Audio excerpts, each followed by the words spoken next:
Xin chào, what's up everybody? Alright, in this video we're going to talk about flooding in Danang, and you should probably avoid Danang in that area right now in Vietnam if you're planning to come here. If you do have some time planned in Danang, like as of now within the next week or so, maybe if you can get out of it, maybe it might be a good idea. I don't know if that there's another storm coming, but we're going to talk about the flooding that happened there and some other things revolving rain and flooding. So if you want to see the additional content from Korea or just help the channel, go on over to Patreon. You can sign up for as little as $5 a month. The preferred is signing up for a year at $10 a month, paying $110 for 1 year ahead of time. Then you don't have to worry about it for a year. It's out of mind, out of sight, and you just have access to all the extra content I put on there. There's also going to be a class if you want to become a YouTuber on my thoughts and philosophies and how to do it, and my recommendations of camera gear, etc. So yeah, let's get into this video. And it's been interesting, you know. There's been a couple of storms that have hit recently, and one recently made landfall at Danang, and it did a nasty number on Danang. It really flooded for an entire pretty much 12-hour sector of time. Let's see, hold on here, let me pull up my article, and then we're going to talk about the guy that almost drowned today on the Rough Sea in central Vietnam. Okay, Danang loses $60 million to historic flooding. Danang has estimated the losses caused by last week's flooding, the worst ever, are at Vietnam dong 1.48 trillion dong. So, which is US 60 million. The floods caused by Storm Sun Kao inundated 70,000 houses and damaged 2,000 cars and 30,000 motorbikes. And to be honest, these are totaled cars and motorbikes now. These are not functioning. These are hydro-lock cars that they're trying to take to the mechanic and be like, my car engine doesn't turn on, and it's never going to turn on. It's what we call hydro-locks. So it's just never ever going to happen. They're in a full photo shoot now. These guys have been taking photos of these chicks for like the past hour. I'll get them now.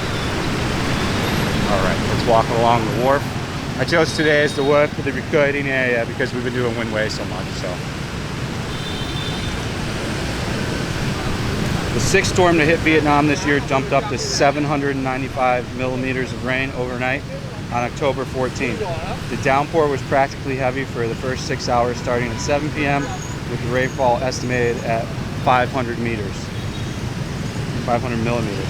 The rains described by city story as historic and unprecedented drowned the entire city under 1.5 meters of water on October 14th. Some parts of the coastal line district were almost under 2 meters of water. The flooding was worsened that night by high tides in the rivers, and it took until morning for the water to recede. The flood caused 6 deaths and submerged 70,000 houses, and Linh Chu district suffering the most with 27,000 houses affected. Floods also destroyed more than 74 hectare-acres of crops, killed 60,000 cattle, that's terrible, and poultry, damaged 14 schools, and completely destroyed 4,000 sets of textbooks, also terrible. Transport infrastructure suffered more than Vietnam 190 billion worth of damage. People living in Danang for long said it was the worst flooding they had ever seen. The local Department of Natural Resources and Environment said the rainfall exceeded the capacity of the city's drainage system, which could cope with 100 to 200 millimeters in 24 hours. A lecturer on hydropower and irrigation at the Danang University of Science and Technology said, besides the heavy rains, the rapid urbanization was also to blame for the severe flooding. More concrete buildings mean an increase in the impervious surface area, resulting in increasing runoffs. Oh, gotta change batteries. Be right back. All right, we're back. Battery swap out takes about 30 seconds. So yeah, that's the article on Danang, and I'm gonna guess, no one's in Danang right now on the Discord. My one buddy is there. He said it's pretty clapped out. A lot of shit needs fixed. So there's not a whole heck of a lot of stuff to do there if you go there now. So, you know, he was all right. They were in a section where just the water came up to like the door of his house. He had a pretty cool video of a dude on a surfboard bodyboarding down the the current at night, which, you know, it is kind of odd people didn't go to higher ground and like go to maybe other provinces to wait it out. But I think it was just an underestimated storm. It probably wasn't reported that it was going to be, you know, they didn't expect it to be that heavy of raining. But it's a common problem in Vietnam is concrete's used very widely, and it's only set up for certain amounts of rain, and once it exceeds that level of rain that comes in, well, then it's done. You know, they can't, there's nothing they can do about it. Like that article stated, I think they were only set up for 200 millimeters of water for their drainage. Once it hit that 200 millimeters, and then the other really weird thing here, which I don't understand, they put garbage in the drains here, which is, I don't know who came up with that concept and then continued to rock that concept up. And then they dump all their oil down those drains as well, which, as you know, clogs a drain. So with the addition of people oddly dumping their trash, like a lot of the trash you'll find for pickup even gets set in the sewer drain, which I got no words of why it is that way. If someone knows why they put it in the drain, do they think it's just gonna wash away to nowhere? I don't know. But it's evident that garbage and concrete is becoming a serious issue with these cities. And you'll see it here, like, you know, you'll see it on occasion where the news, like, it'll heavy rain here and there'll be a flooded street on a district.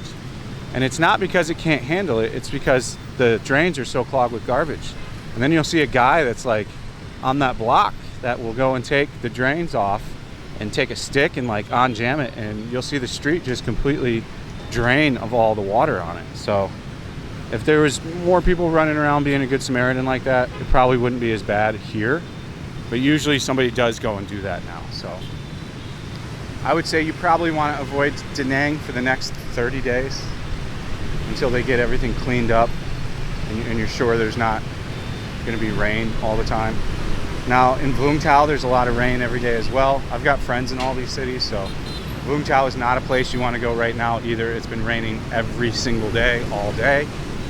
So I would skip Vung as well. You're not going to have great results there.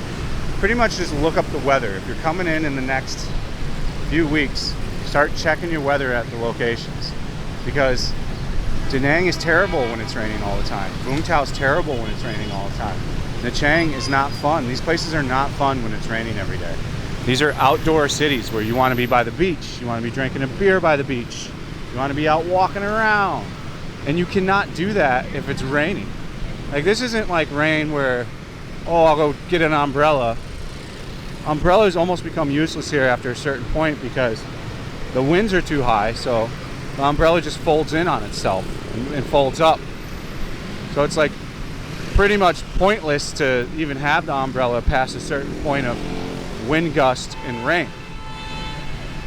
So yeah, my advice would be to check the weather of where you're going, especially if you're coming in the next month.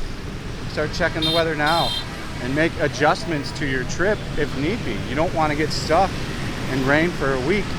If it's a 3-week vacation, it's going to ruin it. It's not going to be as fun. This year the rainy season has been constantly, it hasn't been pockets. Like in Saigon the past few years, the rainy season was, it would rain for an hour during the day, half hour. One big rain, and then you had the rest of the day.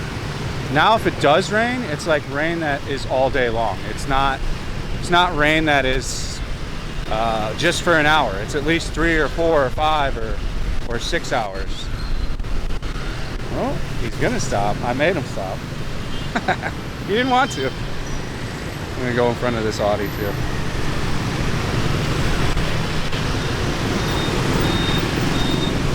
This is how you cross the road. You kind of just do it. If you just stand there and wait, you'll be waiting forever. There's never a pocket of time to travel across the street, especially as it gets towards rush hour. There's never breaks. I watch tourists will stand there for 15 minutes, and then I'll come along and drag the whole pack with them. Vietnamese chicks will wait too because they're short and they're worried that they won't get seen. I'm like the crossing guard whenever I come to these places if there's people queued up. So yeah, that's the rain video. I just want you to be aware of it. I don't want you to have a shitty vacation here in your first time. I want you to maximize it and have as much fun as you possibly can. And I definitely don't want rain and flooding to get into your way. I think Dalat's under heavy rain now too, so you probably don't want to be going to Dalat right now. Saigon's not that bad. The past week or two, it's only been raining like that hour out of the day, or it looks like it's going to rain and never rains. Yesterday was the first day it kind of rained all day, but then it stopped for a couple hours. So, all right, guys, that's the video. If you liked the video, I'd appreciate it if you left a nice comment, drop the like button, and the biggest way to help me is subscribe, and the biggest way to support the channel is join the Patreon. If you did not like the video, if you don't like me, if you think I'm ugly and I'm stupid, hit the dislike button, leave a shitty comment, unsubscribe, find another YouTuber. I'm fine with that. Either way, my feelings will be fine. I'm a strong polar bear. All right, guys, stay frosty. See you on the next one. Thanks for watching. Peace out.